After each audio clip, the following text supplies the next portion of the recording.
Eh bien bonjour à tous, c'est BDV Météo. Aujourd'hui on se retrouve pour les prévisions saisonnières pour cet hiver 2025-2026. Gardez malgré tout à l'esprit que les prévisions saisonnières restent un moyen assez peu fiable de prévoir le temps.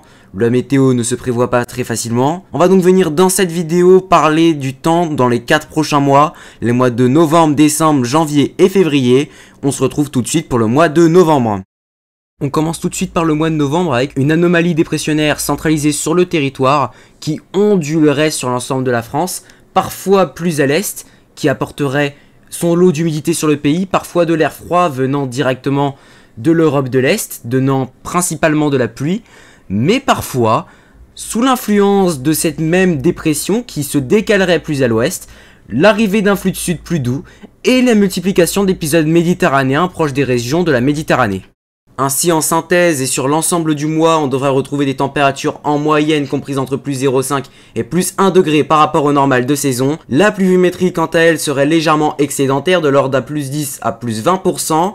Le risque de neige, lui, est faible à quasi nul et le risque de tempête, lui, est carrément nul. A noter que même si quelques périodes plus froides pourraient arriver dans le mois, elles seraient largement équilibré et égalisé par les périodes un petit peu plus chaudes. Le mois de décembre sera quant à lui beaucoup plus compliqué. En effet, un puissant anticyclone va faire remonter les dépressions très au nord. Lorsque cet anticyclone pourrait se déplacer jusqu'en France, il apportera de la grisaille, un temps qui pourrait être parfois plus doux en provenance du sud, peu ou pas d'humidité. Parfois, l'anticyclone va revenir sur le centre atlantique et va ouvrir une brèche sous forme de régime AR voire néanmoins, avec le retour de dépression et d'un air un petit peu plus froid. Ainsi, en moyenne, les températures resteront autour des normales de saison, voire un petit peu au-dessus, jusqu'à plus 0,5 degrés. On attend un déficit de précipitations dû à l'anticyclone sur l'ensemble du mois, de l'ordre de moins 20 à moins 30%. Le risque de neige, lui, est modéré au cas où il y a un passage en moins et un régime d'air, donc en fait un petit peu plus d'air froid avec un flux de nord-nord-ouest. Le risque de tempête, lui, est faible, mais reste quand même à considérer. Quelques dépressions pourraient atteindre le stade de tempête durant le mois, c'est pas impossible. Le mois de janvier pourrait être bien différent, avec un anticyclone centré sur l'Europe, qui ramènerait régulièrement des flux d'air froid en provenance directe de la Russie.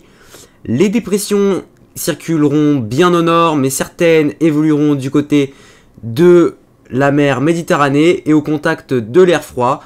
Quelquefois, ces dépressions pourraient prendre un caractère pluvieux sur le sud du pays, voire peut-être même neigeux plus au nord. Ainsi, cet air froid continental qui resterait en moyenne durant l'ensemble du mois va faire baisser les températures légèrement sous les normales de saison, moins 0,5 à 0 degré par rapport au normal. Le puissant anticyclone génère à nouveau un déficit pluviométrique de l'ordre cette fois-ci de moins 30 à moins 40% par rapport au normal, donc plus sec encore que décembre. Le risque de neige lui est assez marqué mais reste assez limité. Avec la présence de l'anticyclone, il faudrait que de l'humidité arrive jusque sur le pays. Le risque de tempête, lui, reste encore assez faible. Dans cette prévision, le mois de février marque le retour du flux zonal. L'anticyclone des Açores se cale au cœur de l'Atlantique et nous laisse un défilé de perturbations sur l'ensemble du mois. Le flux zonal est persistant, de nombreuses précipitations et de nombreuses dépressions, voire peut-être une tendance tempétueuse qui va se poursuivre sur l'ensemble du mois avec une grande quantité de précipitations et peut-être énormément de nuages avec un petit ensoleillement entre les averses. Et donc en moyenne, le flux océanique va faire remonter les températures bien au-dessus des normales de saison, entre plus 1 et plus 1,5 degrés. Il pourrait y avoir d'importantes variations dans le mois avec des gros coups de chaud, des coups de chalumeau et des périodes un peu plus froides. La pluviométrie, elle, va être donc excédentaire de l'ordre de plus 20, plus 30%, voire peut-être même plus. Le risque de neige, lui, diminue fortement avec la hausse des températures, jusqu'à atteindre un niveau faible. Par contre, le risque de tempête est beaucoup plus élevé, avec une probabilité de forte tempête qui est non négligeable sur l'ensemble du mois, mais gardez à l'esprit que tout cela reste des prévisions sur l'ensemble des mois que je viens de vous citer, et donc il y a des choses qui sont à prendre avec des pincettes. La probabilité que ces phénomènes arrive réellement reste assez basse. On est de l'ordre d'une fiabilité de l'ordre de 60% en moyenne.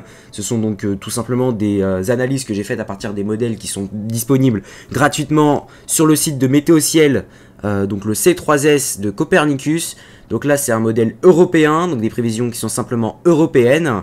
Les animations ont été réalisées par moi, donc c'est moi qui ai réalisé l'ensemble des animations sur cette vidéo. Sur ce, je vous laisse sur ces magnifiques images du 21 novembre 2024 que je n'ai jamais sorti sur ma chaîne. Donc voilà, c'est l'occasion d'observer, de regarder cet épisode neigeux qui était assez exceptionnel pour la saison.